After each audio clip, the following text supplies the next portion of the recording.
Welcome to season 2, episode 4 of Through Jeremiah's Eyes. I have, as you all know, Donald Hartsfield as a special guest on this episode, and today we are going to be talking about how our childhoods have affected who we are today. So just to start off the episode, if you would like to introduce yourself. Would love to. So my name is Donald Hartsfield, bioengineering student at the illustrious North Carolina A&T State University. Yeah. I'm from Wake Forest / Raleigh, North Carolina, so been here my whole life. I'm a senior now. I'm about to graduate, Crazy. Which is ridiculous. Excited to go out into the real world, get a job, all that fun stuff. So just got to get the plan in order. We're going to get there. Yeah. And then we gotta dive into it. We're gonna dive into it today. Crazy. Let's do it. But so first off, I asked all my guests, low-key forget to ask and then ask. Yeah. My guests to bring something onto the podcast as a little show and tell, something that means or has some sort of significance to you or your life. So what is that thing for you? So it's kind of cold outside already, but they decided to bring my You Matter hoodie. I really enjoy the You Matter hoodies just because they are good quality, are very comfortable. I think the fact that you can have different colors, pretty cool. Yeah. I know I'm describing a lot of just different clothing brands, but I don't know. I think the message behind it, also trying to encourage people, because I can wear this hoodie and I would never know if somebody else looks at this and it may make them feel better. Who really knows? And then it also makes me feel better when I look at it, see myself in the mirror, stuff like that. So I don't know. I think it spreads a good message. Why not have? I have 4. So I was why not have a good amount? I'm probably gonna get another one when it come out this Black Friday. I'm on it. I need to get one. Because I like the message behind it. Yeah. So it's just a matter of coughing up the bread to get it. Just don't think about it when color. You do it. Yeah, the bread's gonna come back. We all know this. Just gotta figure out the color. But just to kick off the episode, we had the same conversation or this topic last year, a year ago from today. Yep. So just to kick this off, if you could give $1 million to charity, where would it be and why? Do you remember that question? I don't remember. Yeah, I feel like that was a question that you weren't gonna remember. But now that you mention it, I do think I said it, and I was oh, it's way too hard to pick and choose a charity. I remember I said that. That's crazy. I don't know. Or what cause? What causes are you passionate about that you would want to give money to? Yeah. So right now, I'm very passionate about So I did say I'm a bioengineer as before. I'm very passionate about getting healthcare for minorities, and then also medicines, technologies, things like that for minorities. That's one of my biggest pushes. That's another big reason why I came into kind of this field, is because, as people told me before, if you wanted to see a change in something, you may have to be that person yourself. Yeah. So I can't just complain that there's no affordable healthcare, or there's no opportunities for safe skin, sunscreens, skincare like that. The fact that the Black community doesn't have a lot of that is because they don't do research testing and things like that for us, for it to be safe. Yeah. Or we would use certain products hair products. Some don't work well on Black people as they're marketed to be. So kind of just that whole process and funding the research behind that to make sure that these medicines that we're testing and putting out into the market, these are tested on African Americans. It is safe for us, and hopefully that can kind of bridge the gap between medical and the African American community kind of battling against each other. Because I'm not a full truster on certain doctors, certain medicines. Yeah. I do know that this world around me, there are certain people who will see the color of my skin and think I should not be here. So that doesn't have anything to do with who I am, my character, or anything like that. And I can be put in the wrong situation at the wrong time. You never know. That's me. So I do believe in that, and that's why I'm trying to make sure that that bridge is closed. Yeah, and I like that, especially because in the Black community, one of the things that you said was the mistrust between the Black community and the healthcare system, which is completely justified. Even pain tolerance studies, seeing that, for example, in pregnancy, how Black moms get prescribed less pain relievers than their counterparts, that sort of thing, which to me is insane. Yeah. We also have a higher likelihood of high cholesterol, blood pressure, and diabetes as well. And a lot of the research that's gone into different medical studies has been solely on, or the pool of research, patients, study people, have been on white individuals. So it doesn't account for the genetic disparities that are within the African American community. So I like it. Aspiration. That's what I was going to say. Absolutely. And going into like the distrust, why do you feel like that is? Do you feel like it's part of history that we like distrust the healthcare system, or what do you think that it is? Oh yeah, 100%. I do like remember in certain classes that I had either in high school and then also some in college where like we would hear about like around the 60s, 70s, like during that time, like it did happen where like there were doctors who would not treat patients who definitely needed it at that point in time because of the color of their skin. So like the fact that history, those are like my grandparents' age, like that's their time. So it's not that far. Yeah, I was like, I feel like a lot of stuff they try and act like it's super far removed, but it was really right around the corner. And so trust takes time. Just like something as massive as that and that hurts so many people like that, like it's going to take a time for people to actually feel comfortable going to doctors, going to do XYZ. Like I know certain people who don't even like getting flu shots because of that same reason. Correct. Which like I can understand, and I'm not upset at that person for believing that because that is your safety, and these people did it in the past. Like they try to hurt you, they might do it again. Yeah. So.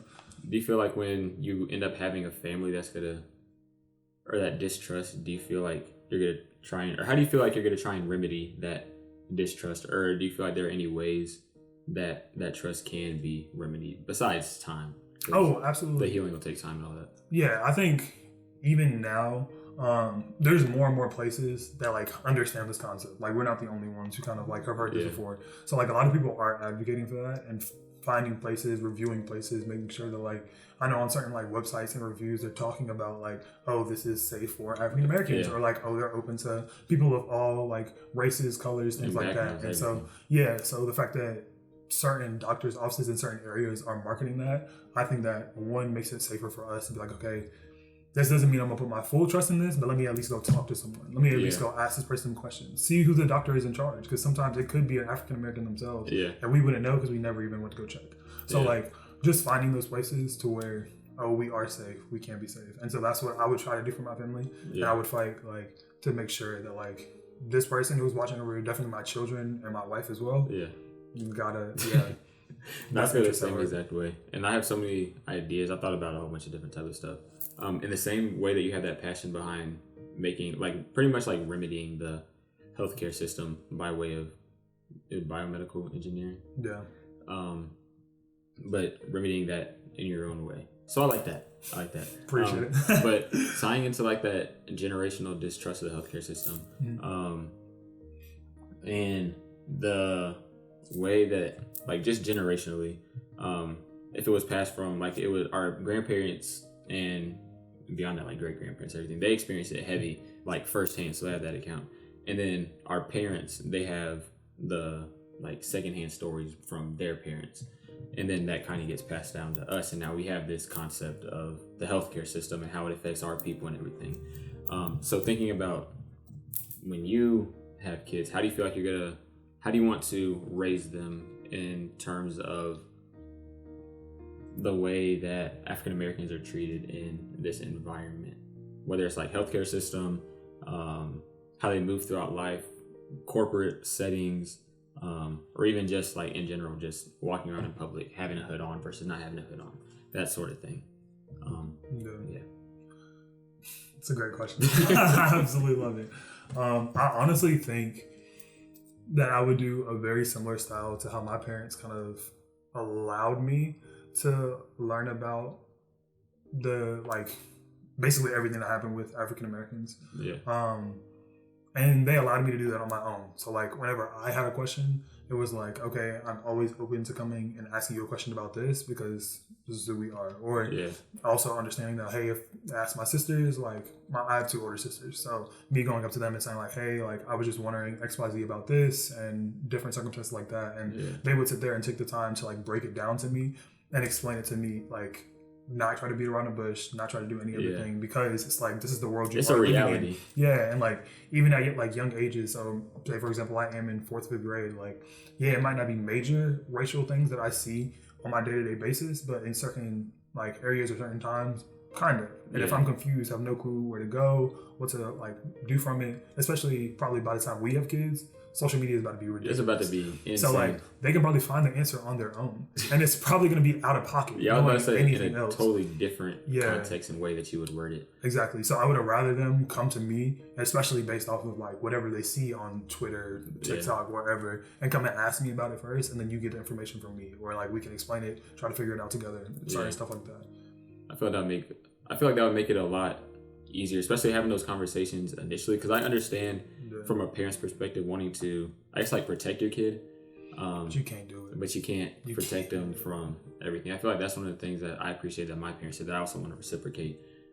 Being able to have conversations, even at a young age, even when I'm like getting in trouble or anything like that, like being able to have a conversation about things, because I feel like kids are really smart, especially nowadays. They just get exposed to so much information. We kind of got like a glimpse of that.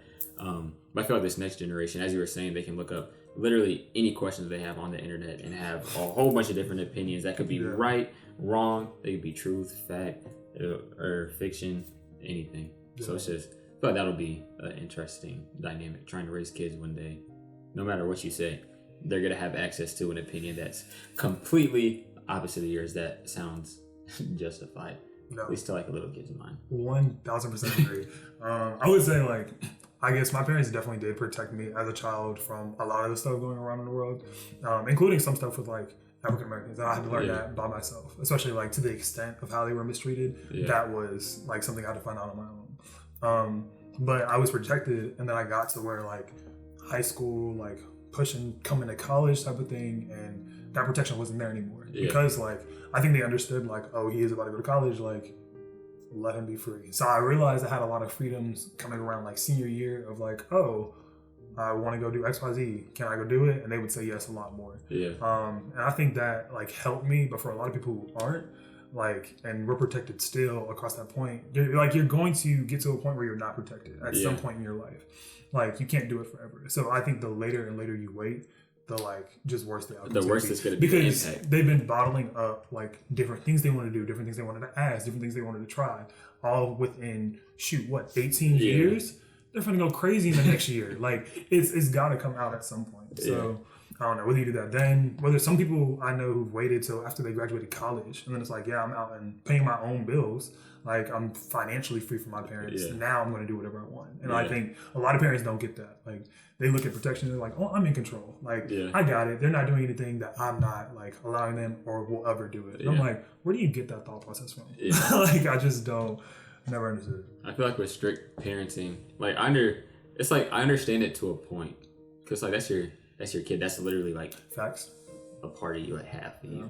But it's like at the same time, as you said, it just makes it a worse outcome. You're just pushing off an outcome that's going to happen inevitably. So I feel like if you give your kid more freedom and trust them more, then I feel like it goes both ways. Like I feel like when my parents started trusting me more, then I gave them more respect and trusted them more. I was like, oh, they trust me. I'm not gonna try and ruin this trust.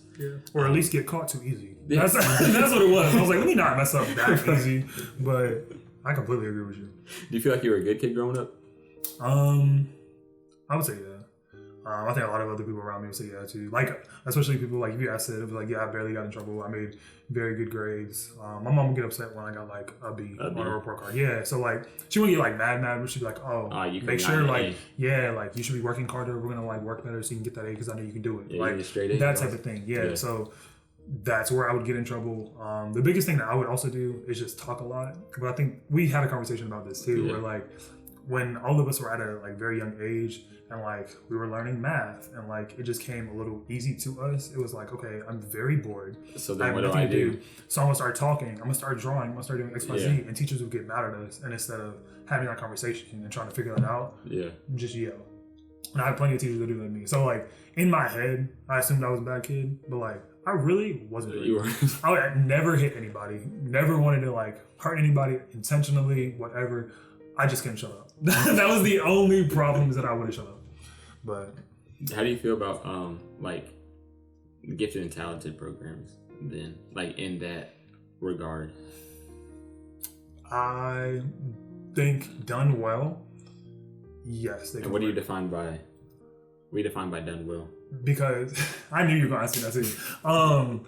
Because I think in certain programs, like the overall concept is great. Like allowing them to have their own separate curriculum where you're putting a few students who are maybe a little bit accelerated, but not too much of they haven't learned a lot of the things necessary for the next grade to skip it. Yeah. I think that's a great thing for them to have because it like prevents them from being like bored and doing this. Yeah.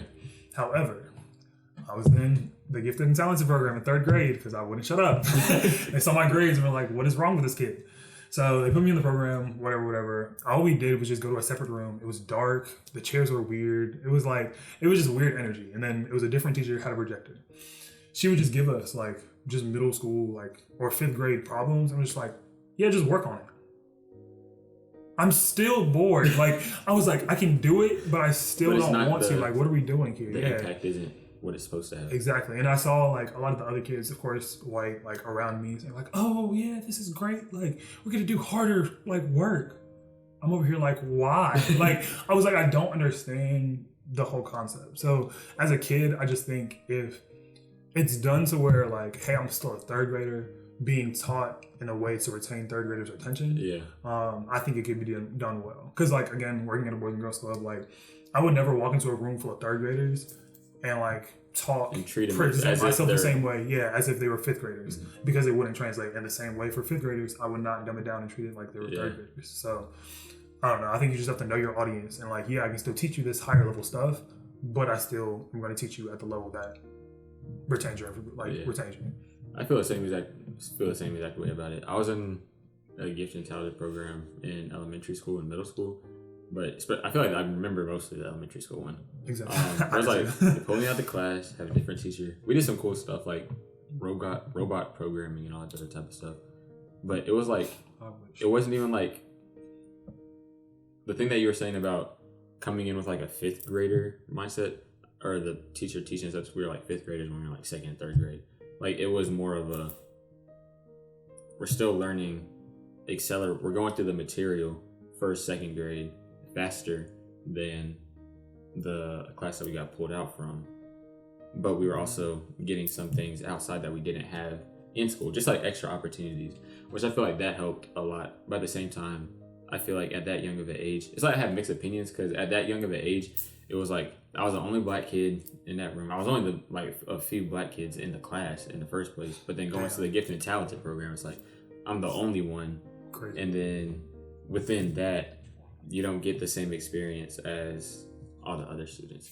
Like we would go do this activity or something, but everybody else would be able to have like, I don't know, just time being like a 2nd grader and enjoying it. Yeah, they were doing 2nd grade stuff. Yeah.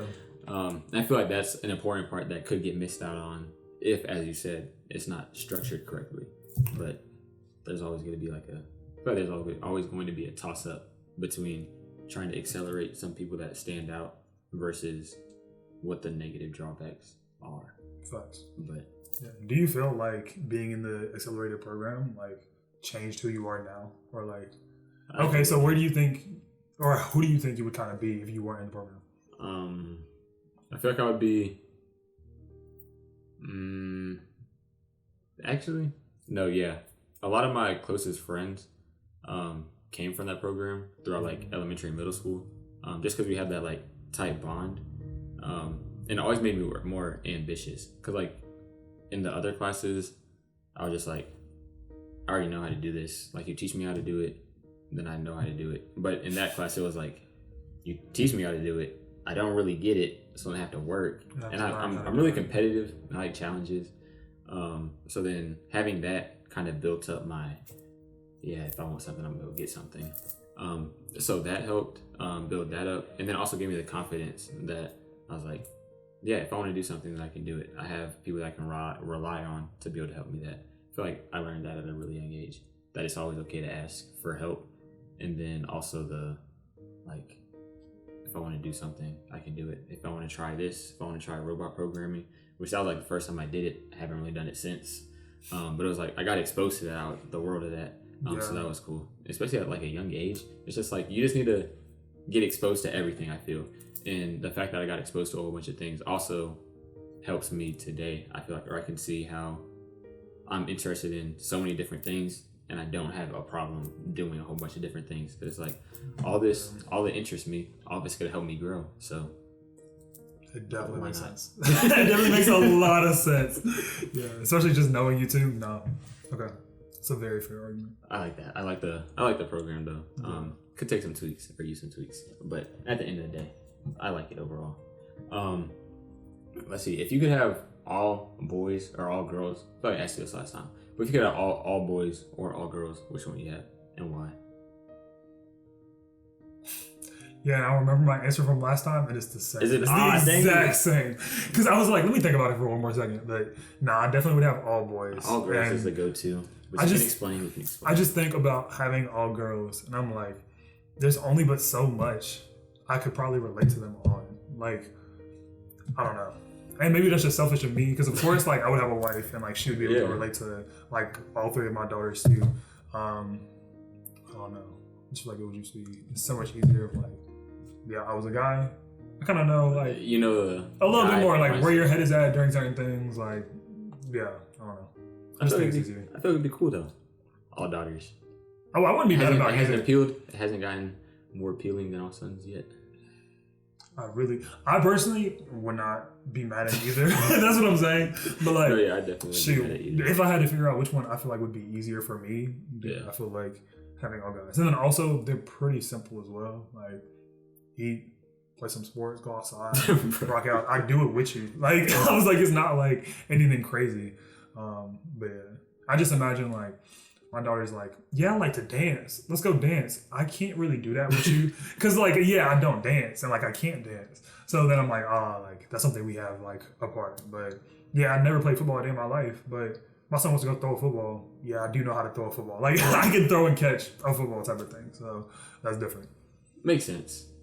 I can't hate on it, but I still vote all daughters. I feel like it'd be cool. And can't be mad at that. Can't be mad at that at all. I feel like that's because of my little sister, the relationship she has with my dad.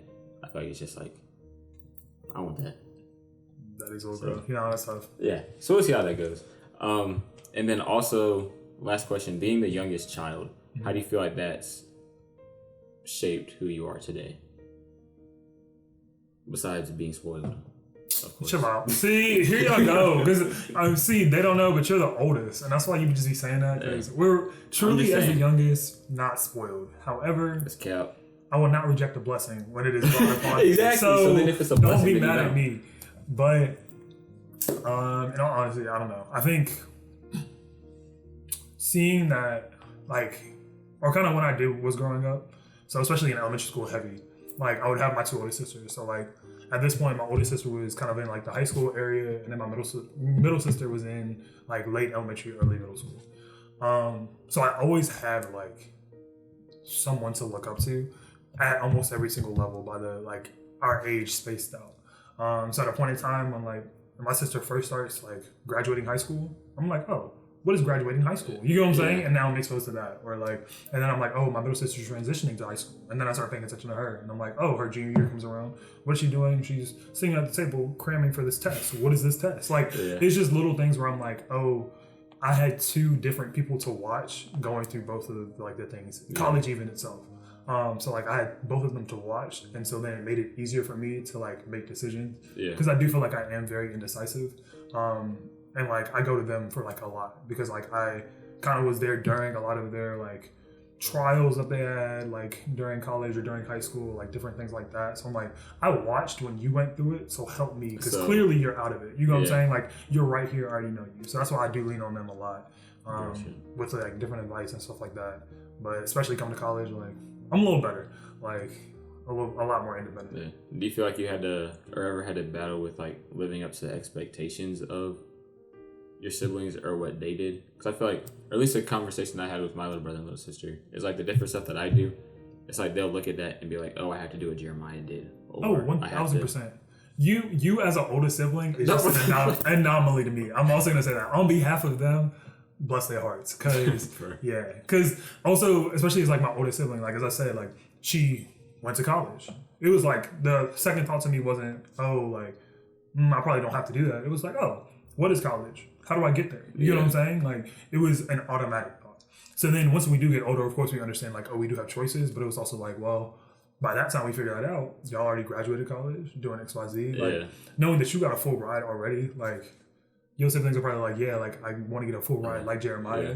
Simply not to, like, kind of measure up to you, but more so, like, I personally watch, and you watched as well, like, how our parents felt very happy when we got the full ride scholarship. And so, like, I can just imagine if somebody else after us, like, oh, I can't make my parents that happy. Like, that weight is just on probably, like, them for that little bit.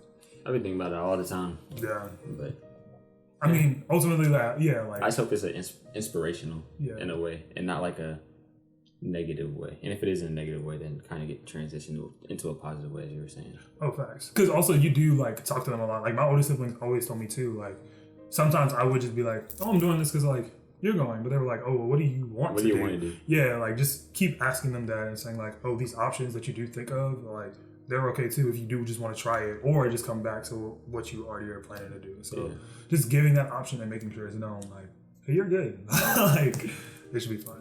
I like it. But yes, this is a shorter episode than normal. But thank you for joining me. I hope everybody enjoyed listening to this episode of Through Jeremiah's Eyes with the one and only Donald Hartsfield. Appreciate you. Had a great time today, and I definitely will be back. So. Yes, I was about to say you're definitely going to be back a few more times this season. Definitely will hear his voice, see his face on the video, everything. Love. I forget it's there. It's new. But thank you so much for joining me. Make sure to check out Through Jeremiah's Eyes on Apple Podcasts, Spotify Podcasts, as well as YouTube. Go and subscribe to the channel. Follow all the channels. Instagram, TikTok, Facebook, LinkedIn, everything. Every social media. Like, comment, share, subscribe, everything. Just to help get the word out. And then also make sure that you are tapped in and tuned in for the next episodes. Have a few big things in the works. So definitely stay tuned. Hope you enjoyed. Thank you so much.